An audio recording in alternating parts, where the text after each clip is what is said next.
Bien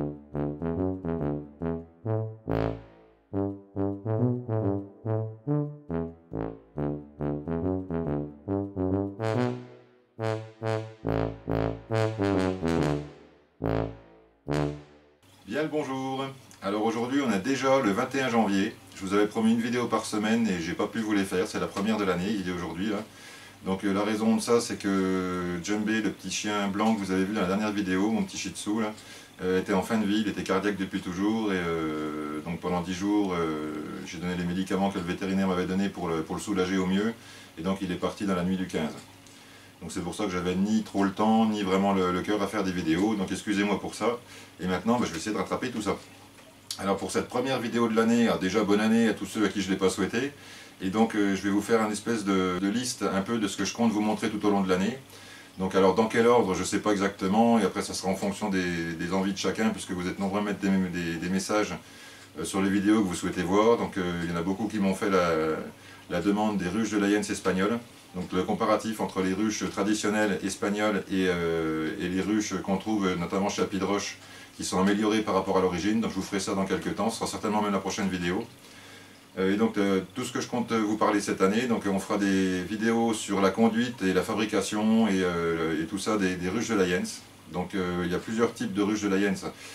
Donc déjà la ruche de Lyens horizontale, donc la mémé Lyens que vous avez déjà vu chez Michael, où il a mis des abeilles dedans, mais comme c'était en 2021, la colonie ne s'est pas développée énormément et à son grand regret, il n'a pas pu faire de miel, donc j'espère qu'il pourra en faire cette année. Moi j'ai la sœur jumelle de cette ruche, donc qui est une vieille ruche qui a plus de 100 ans, que j'avais retapée, et donc je vais certainement la convertir en lui mettant des cadres espagnols dedans pour des raisons de facilité, c'est-à-dire pouvoir intervertir les cadres, déjà pouvoir la peupler avec une de mes ruches espagnoles, et ensuite pouvoir intervertir les cadres si j'ai besoin de prendre un cadre dans une pour renforcer, soit en couvain, soit en miel ou autre. Donc voilà. Même si certains me diront que c'est un peu dommage de modifier une ruche de cet âge-là, c'est un peu une antiquité, mais bon, moi ce que je vois c'est surtout le côté pratique et le bien-être des abeilles aussi, quoi. Donc je vous ferai des vidéos sur tous les types de Lyens, c'est-à-dire depuis la Lyens native originelle, donc la mienne est à 20 cadres, mais ça pouvait aller jusqu'à 30 cadres, hein. Donc ils sont des ruches horizontales. Ensuite les ruches horizontales à grenier, donc c'est la même ruche mais avec des rehausses de chaque côté, enfin des espèces de caissons de chaque côté pour avoir des cadres de hausse sur les bords et pas des cadres de corps sur toute la longueur. Ça c'est dans le but d'avoir des cadres mieux operculés, puisque les grands cadres ont ce défaut, c'est-à-dire que les abeilles, comme elles commencent à stocker par le haut et en descendant progressivement, quand on récolte les cadres, souvent ils sont operculés au-dessus et pas toujours en bas. Donc ça peut poser des problèmes de conservation si on ne met pas les cadres en chambre pour les sécher, en fait, si on ne les sèche pas en salle.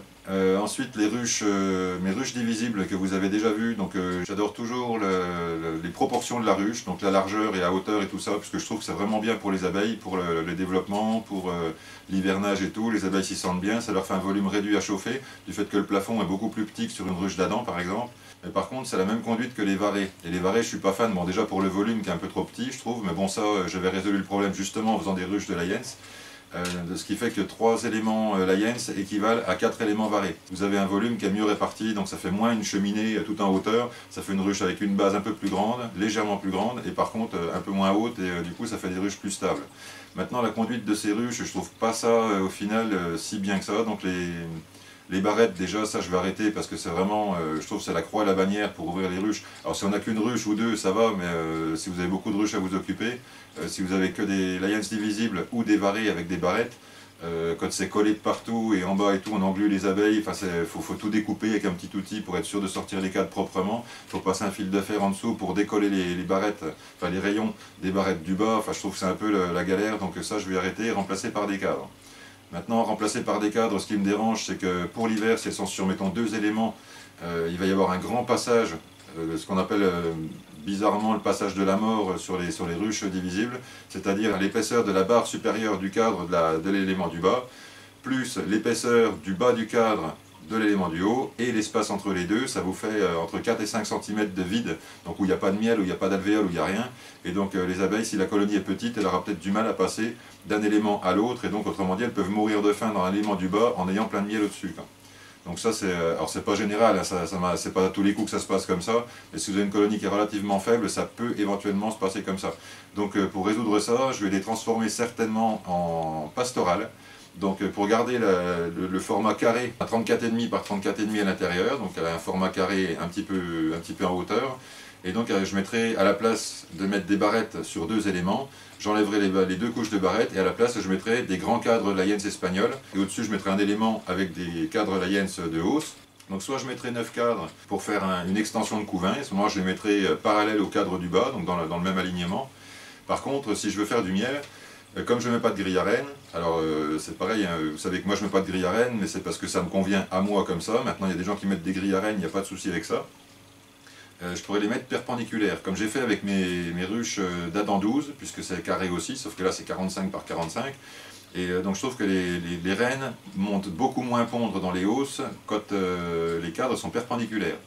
Et ça, j'ai vérifié ça aussi sur les Lions espagnols, puisque les Lions espagnols, je les ai faites en mixte, c'est-à-dire qu'en bas j'ai des cadres de Lions dans un sens, et au-dessus j'ai des cadres d'Adam, tournés à 45 degrés, des cadres de hausse d'Adam. Donc tout ça, bon, je vais arrêter là-dessus parce que sinon je vais faire une vidéo beaucoup trop longue. Donc tous les types de ruches de Lions, je vais vous en parler. Et donc celles qui ne sont pas encore peuplées, notamment la Lions, ma grande Lions native, donc je mettrai des abeilles dedans. Certainement en transférant une ruche espagnole à l'intérieur, et comme ça je pourrai étendre après. Je vous parlerai des avantages et des inconvénients, puisqu'il n'y a pas de ruche idéale, hein, des ruches horizontales et des ruches verticales. Donc verticales comme les d'Adam que vous connaissez tous, ou mes Lions avec la hausse dessus. Dès qu'on met des hausses, comme ça qu'on empile des hausses, c'est une ruche verticale. Et pour les ruches horizontales, donc on déplace une partition à l'intérieur et on rajoute des cadres au besoin. Donc ça je vous en parlerai, je vous montrerai comment on les met et comment il vaut mieux les mettre pour éviter le souci, puisque les ruches horizontales ont un souci principal, c'est que si les abeilles mettent plusieurs cadres de miel de chaque côté du couvain, la reine ne va pas traverser tous les cadres pour aller pondre plus loin. Donc il faut toujours remettre les cadres entre miel et couvain, si vous voulez, ou entre miel, pollen et couvain. Donc ça je vous en parlerai plus tard dans les vidéos, je vous ferai des vidéos exprès pour ça. Je vous parlerai certainement aussi d'autres ruches, d'autres types de ruches que moi je ne vais pas essayer parce que je ne peux pas avoir tous les types de ruches à disposition, sachant que si je veux prendre un cadre dans une pour mettre dans l'autre, ben c'est le bazar parce que c'est pas la même taille, c'est pas le même truc. Donc voilà, et ça fait beaucoup de boulot et pour moi ça n'a plus vraiment d'intérêt puisque j'ai trouvé vraiment la ruche qui me convient le mieux, c'est-à-dire la Lions sous différentes formes. Par contre j'ai rencontré un apiculteur qui est de mon village que je ne connaissais pas. Et lui non plus savait pas, il savait pas que c'était... il connaissait mes vidéos apparemment, mais il savait pas que c'était moi qui les faisais, donc, et que j'étais du même village que lui. Donc il m'a invité l'autre jour à aller voir son rucher, et franchement il bricole super bien, il a fait des ruches mellifera. Alors en allemand, Enrenboot, je crois, un truc comme ça. Alors désolé pour les Allemands qui regardent la vidéo, j'ai un accent, j'ai pas un meilleur accent en allemand qu'en espagnol, donc bon, désolé pour ça. En attendant, c'est des ruches aussi horizontales, avec des cadres hauts. Mais là, la particularité, c'est que les cadres sont exactement au même code qu'un cadre d'Adam, par contre dans l'autre sens. Donc là, on a les avantages de la ruche à cadre haut, on a les avantages de la ruche horizontale, et en plus un avantage supplémentaire par rapport à mes Lions, c'est que là on peut facilement mettre un cadre d'Adam, si on veut transférer une d'Adam dans une mellifera, on peut directement coucher les cadres, les tourner d'un quart de tour, les mettre dedans avec les couvains, le miel et tout ça, et en général ça se passe bien. Alors le miel coule pas, les abeilles elles s'occupent de ça, vous inquiétez pas, en général ça se passe bien. Et d'ailleurs j'ai vu que ça se passait bien, quand j'avais été au château récupérer les seins dans le marronnier était couché par la tempête depuis plus de 3 semaines et rien n'avait coulé dedans, les abeilles avaient continué à se développer et tout, c'est juste qu'après ça, elle rehausse un petit peu les rayons, enfin bon, voilà, ça y est, je parle déjà beaucoup trop. Donc je vous ferai certainement, s'il est toujours d'accord, parce que bon, il n'avait pas l'air d'être trop chaud pour être devant la caméra, donc il restera derrière moi et puis il me parlera, enfin on verra s'il est toujours ok, je ferai des vidéos là-dessus. Donc sur ces ruches mellifera, qui sont vraiment en plus de qualité de fabrication exceptionnelle. Il a fait aussi des ruches cathédrales. Alors les ruches cathédrales, ça fait beaucoup de boulot pour faire la ruche, pour au final pas vraiment d'avantage par rapport à une Lions horizontale, une mellifera ou autre chose. D'ailleurs les ruches horizontales, vous pouvez les faire aussi si vous en avez envie, avec des cadres d'Adam ou des cadres Warno ou tout ce que vous voulez, des cadres varés, enfin bref, ou des barrettes, même si vous avez l'envie. Ça pose pas de souci, c'est vraiment une façon de conduire la ruche qui est différente. Les cadres sont tous accessibles, donc on a accédé à toute la ruche sans avoir à démonter des morceaux, donc je trouve ça quand même pas mal. Voilà, avec le seul inconvénient dont je vous ai parlé tout à l'heure, à savoir que le blocage du couvain, en fait, si on ne met pas les cadres correctement. Voilà. Donc pour les ruches, je vais m'arrêter là. Maintenant, je vais vous parler aussi de traitement contre le varroa. Donc moi, vous savez que j'essaye de ne pas mettre de molécules chimiques dans mes ruches. Donc j'utilise depuis 2 ans, maintenant ça va être j'attaque la 3e année là, avec le Varromed. puisque c'est un produit qui me convenait parfaitement. Je trouvais que c'était plutôt doux pour les abeilles, que c'était pas trop contraignant pour moi, et donc bon, même ça reste un peu cher par contre. Mais bon, je trouve vraiment que pour moi les résultats sont bons. J'ai fait des comptages il n'y a pas très longtemps, les comptages sont vraiment bons. Donc ils ont eu plusieurs traitements tout au long de l'année, mais ça je vous referai certainement un petit récapitulatif plus tard.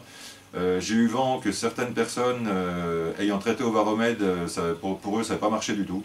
Donc je ne sais pas ce qui s'est passé. Est-ce qu'ils ont eu un lot de produits qui a été mal mélangé, qui a été mal, je ne sais pas, enfin bon, je ne sais pas maintenant comment ils ont traité, à quelle époque, combien de fois, donc j'ai pas plus de renseignements que ça, juste des gens qui m'ont mis en commentaire, et il y en a plusieurs qui m'ont mis ça, c'est pour ça que je le mentionne, que pour eux vraiment ça n'a pas fonctionné. Donc bon, ben, on verra tout ça. Et donc un autre traitement, alors là c'est même pas un traitement, c'est un truc alors là qui correspond vraiment à ma philosophie de l'apiculture, si ça marche. Maintenant, c'est vrai que sur internet on trouve des tas de choses et pas toujours des choses très judicieuses, donc notamment le fil de cuivre, où il y a beaucoup de gens qui expliquent que depuis qu'ils ont un fil de cuivre ou une bande de cuivre ou je sais pas quoi, ils ont plus de varroa dans la ruche, simplement parce qu'ils les comptent pas. Moi, pour ceux qui s'en rappellent, j'ai fait le test, donc j'ai mis les fils de cuivre pendant 1 an sur des ruches que j'ai pas traitées, et au bout d'1 an, c'était l'orgie de varroa dedans, il y en avait partout, le fil de cuivre ne sert absolument à rien. Donc là, de la même façon que j'ai fait le test pour le fil de cuivre, je compte vous faire le test pour une autre méthode. Alors je vous en parlerai plus en détail, là c'est juste en gros se servir de la microfaune du sol forestier. Alors pour ceux qui connaissent, il y a les pseudoscorpions, mais il n'y a pas que ça, il y a aussi les acariens prédateurs, et ça c'est un article qui m'a l'air tout à fait plausible et sérieux, on va dire, que m'a envoyé une amie Facebook. Donc merci France pour ton article que tu m'as envoyé, ça tombait vraiment pile poil, c'était vraiment, justement j'étais à la recherche un peu de choses encore plus naturelles que le Varromed, qui est déjà relativement naturel, puisqu'on trouve pas ça augmente pas le taux d'acide formique ni oxalique qu'on trouve déjà naturellement dans la ruche. Et ça ne se fixe pas dans les cires, contrairement à la mitraze, fluvalinate et autres molécules de synthèse, quoi, donc je trouvais ça pas mal. Maintenant, voilà, cette méthode-là, donc je vous en parlerai, je vous ferai peut-être un petit... je vous mettrai le lien de l'article déjà dans la description de cette vidéo, et comme ça vous pourrez voir un petit peu par vous-même, regarder. Alors s'il vous plaît, les éternels sceptiques ou ronchons, ne sautez pas sur votre clavier en commençant à agresser avec des n'importe quoi, et encore un truc de sorcier, ou je sais pas quoi, parce que c'est pas ça du tout. Donc moi ça me paraît assez logique. Alors je vous annonce pas dès maintenant que ça fonctionne ou pas, comme d'habitude, vous me connaissez maintenant. C'est un truc qui me parle, qui me plaît, donc on va faire les serres, on va faire des tests, je vais faire des ruches qui seront posées sur des socles un peu spéciaux directement sur le sol, avec un fond grillagé dessus comme s'il était sur un socle normal, avec un substrat adapté pour que ces micro-organismes se développent dedans. Enfin, ça me paraît assez plausible du fait qu'il y a des colonies qui vivent dans des troncs d'arbres par exemple depuis plusieurs années voire décennies, et là je ne vous parle pas des colonies qui s'installent et qui meurent l'hiver et qui sont remplacées au printemps par des essaims qui arrivent, ce qui fait qu'on a l'impression que la ruche est là depuis toujours alors qu'en fait non, tous les ans, tous les 2 ans ou 3 ans elle meurt et elle est remplacée. Là je vous parle vraiment de colonies qui survivent d'année en année sans aucun traitement, sans aucun nourrissement, sans aucune intervention humaine.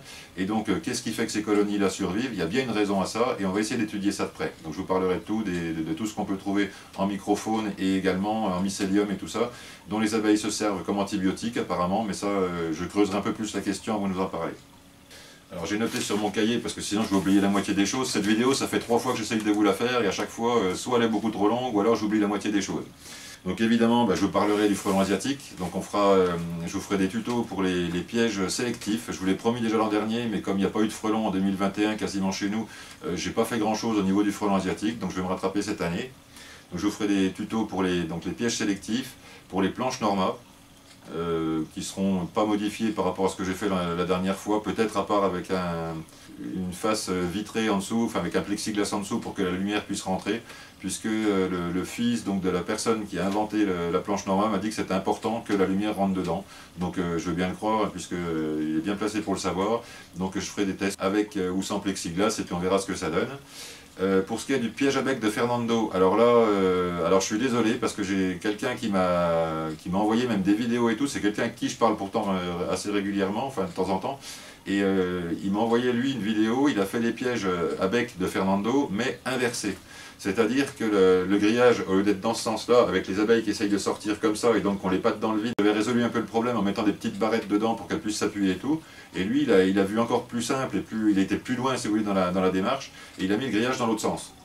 et ce qui fait que les abeilles sortent. Il m'a envoyé une vidéo et c'est vrai, on voit vraiment que les abeilles sortent là sans aucun problème, et comme elles rentrent par l'entrée, par le bec, vraiment ça facilite grandement le flux des abeilles, donc la sortie et la rentrée, et je trouve ça vraiment bien. Donc je vais essayer d'étudier un petit peu, calculer mes cotes et tout ça, vous faire un plan, j'essaierai peut-être de le faire en PDF ou je sais pas quoi, pour que vous puissiez prendre directement le plan et avoir les cotes directement chez vous et tout ça, mais sinon je ferai un tuto où je donnerai de toute façon les cotes et tous les détails de la fabrication.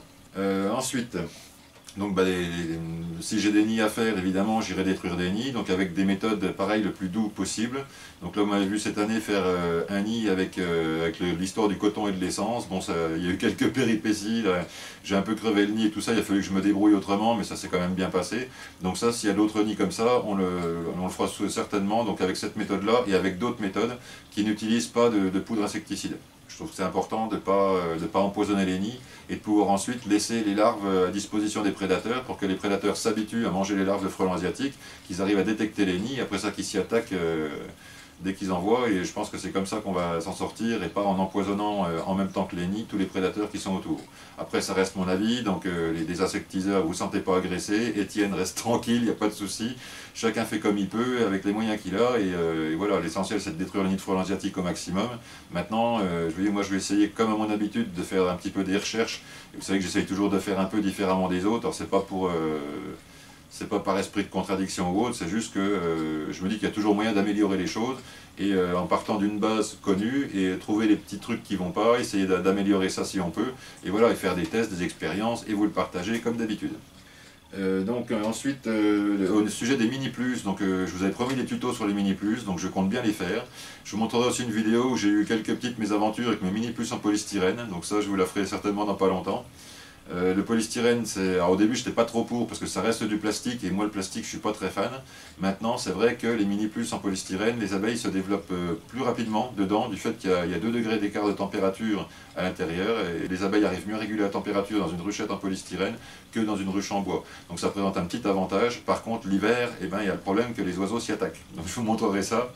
Et donc des vidéos sur les récupérations d'essaims ou de colonies, alors que ce soit dans des murs, dans des cheminées, dans des arbres, dans tout ce qui va se présenter.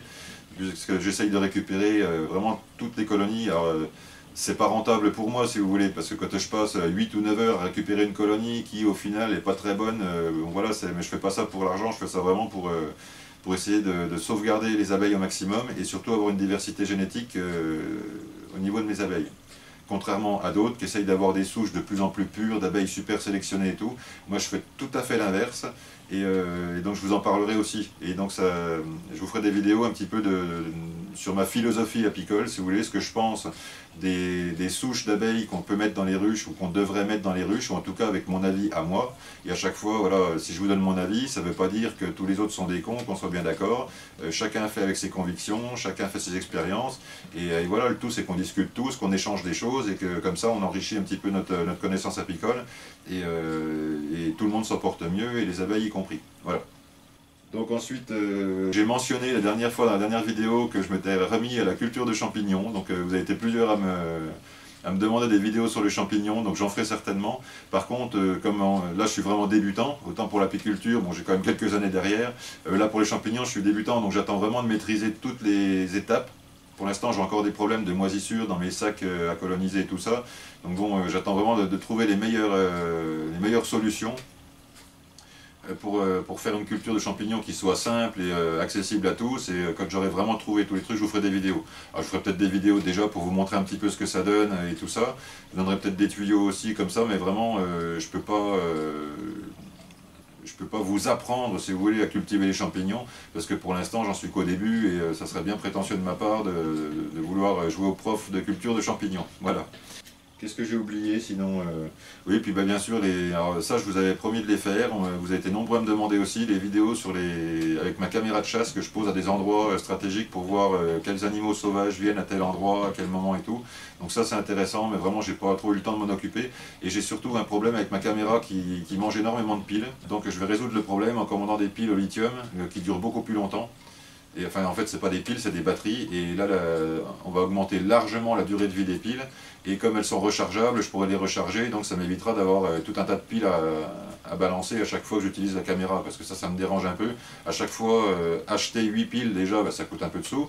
Et être obligé de les balancer après 2 utilisations de la caméra, je trouve que c'est pas très écologique, quoi. Donc je vais acheter des piles au lithium. Donc pareil, je vais me servir de l'argent que vous mettez sur mes petites cagnottes PayPal et Utip, parce que ça vaut quand même un petit peu de sous, hein, les piles au lithium comme ça, je crois que j'en ai pour une cinquantaine d'euros pour 8 piles, je crois. Avec le chargeur et tout, puisque c'est un chargeur un peu différent des autres, donc par rapport aux piles rechargeables de d'habitude. Voilà, voilà, voilà. Et puis donc, bon, on ira faire des visites de ruches aussi de temps en temps, quand il y aura quelque chose de particulier. Alors je vous ferai pas des vidéos, je vais essayer de ne pas faire les mêmes vidéos que tous les autres apiculteurs. Maintenant, on est de nombreux apiculteurs à faire des vidéos. Il y a des gens qui font vraiment des super vidéos. Alors là, je peux citer Léandre, évidemment, parce que Léandre, c'est vraiment, on va dire, c'est la sommité de la vidéo apicole. Donc vraiment, merci Léandre pour tes vidéos. Franchement, elles sont hyper bien faites. On voit que tu passes du temps dessus, que tu t'y accroches et tout. Et là, moi, j'aurais des cours à prendre à ce niveau-là, quoi. Sinon, y a plein de gens, Apisortus aussi qui fait des super vidéos, qui explique bien, qui est vachement pédagogique et tout ça. Vraiment, il y a des tas de gens. Et je trouve que c'est intéressant de voir les méthodes de différentes personnes. Par contre, voilà, pour les gens, par exemple la récolte des cadres d'Adam, dans les hausses d'Adam au printemps, ou je sais pas quoi, on va être des dizaines à faire la même, donc ça je vous la ferai certainement pas, puisque ma méthode n'est pas beaucoup différente des autres, sauf que moi, au lieu de mettre grille à reine, chasse abeille et tout, je récupère les cadres un par un, parce que je mets pas de grille à reine, mais le reste des operculations, passage à l'extracteur, c'est la même chose, donc bon, voilà. Quitte à faire des vidéos, je vais essayer de vous faire des vidéos que vous n'allez pas trouver un peu partout. Donc c'est pour ça aussi que je vais me faire sur les ruches de la Jens, puisque on les trouve très très peu en vidéo, sur YouTube et tout ça. Il y a très peu de gens qui parlent des ruches de la Jens, et très peu aussi sur les ruches mellifera et tout ça. Donc je vous ferai certainement quelques vidéos là-dessus. Voilà. Et bien sur ce, c'est pas la peine que je vous fasse une vidéo de 2h30 pour vous dire simplement ce que je vais faire. Maintenant je vais arrêter la vidéo et puis je vais me mettre à faire mes vidéos suivantes. Et puis voilà. Donc en attendant, alors faites attention parce qu'il y a eu un réchauffement au mois de décembre, en tout cas chez nous, en Côte d'Or, en Bourgogne. Ce qui fait que les abeilles sortaient récupérer du pollen de noisetiers qui était déjà en fleurs. Alors c'est pas tous les noisetiers, mais il y a des noisetiers qui étaient en fleurs. Et du coup elles ont repris la ponte. Et évidemment, comme il gèle depuis, j'ai retrouvé des larves mortes sur les planches de vol. Donc ça veut dire que les abeilles ont redémarré les couvains, ça veut dire que dans les endroits où vous êtes encore avec une température relativement douce, notamment dans le sud, vous allez avoir des abeilles qui vont continuer à s'occuper des couvains et à réchauffer la ruche, donc consommer énormément de réserves, ce qui fait que surveillez bien vos réserves et surtout n'hésitez pas à mettre un pain de candy en cas de besoin si la ruche devient légère. Maintenant je dis bien en cas de besoin, si la ruche pèse 1 tonne comme chez moi où il y a eu une saturation avec le miel de lierre, ne rajoutez pas du candy, c'est pas la peine. Comme je vous dis souvent, le nourrissement c'est uniquement quand et si nécessaire. Mettez pas du sucre comme ça à tout va. Simplement par sécurité, parce qu'en plus c'est pas une sécurité du tout. Si vous avez des ruches qui sont déjà pleines et que vous les gavez encore de sirop ou de candy, vous allez avoir au printemps une ruche qui ne pourra pas se développer parce que tout sera bloqué et la reine ne pourra pas pondre et les abeilles vont mourir, votre colonie va s'effondrer et du coup en voulant bien faire, vous allez faire plus de mal que de bien. Donc vraiment, si vos ruches sont légères, n'hésitez pas à mettre du candy. Si elles sont encore assez lourdes, ne mettez surtout rien. Le but c'est qu'au printemps justement, elles aient consommé assez pour faire de la place, pour que la reine puisse redémarrer sa ponte et commencer à faire plusieurs cadres de couvain. Voilà. Et bien écoutez, c'est tout pour aujourd'hui, donc alors j'ai fait que parler, je suis désolé, il n'y a pas d'image, il n'y a pas tout ça, mais ça sera pour les vidéos suivantes. Je voulais juste vous faire un petit topo et vous déjà m'excuser de ne pas avoir fait de vidéo plus tôt, malgré que je vous l'avais promis. J'ai un petit peu l'impression d'être comme un politicien qui fait plein de promesses et qui ne les tient pas, donc j'aime pas trop la sensation que ça donne. Et comme je compte pas me présenter au présidentiel, je vais vous faire des vidéos. Voilà. Eh bien écoutez, c'est tout pour aujourd'hui, donc comme d'habitude, portez-vous bien, surveillez bien vos abeilles, faites attention aux réserves, parce que, comme je vous ai dit avec les couvains, ça craint un petit peu là, et puis à bientôt pour les prochaines vidéos.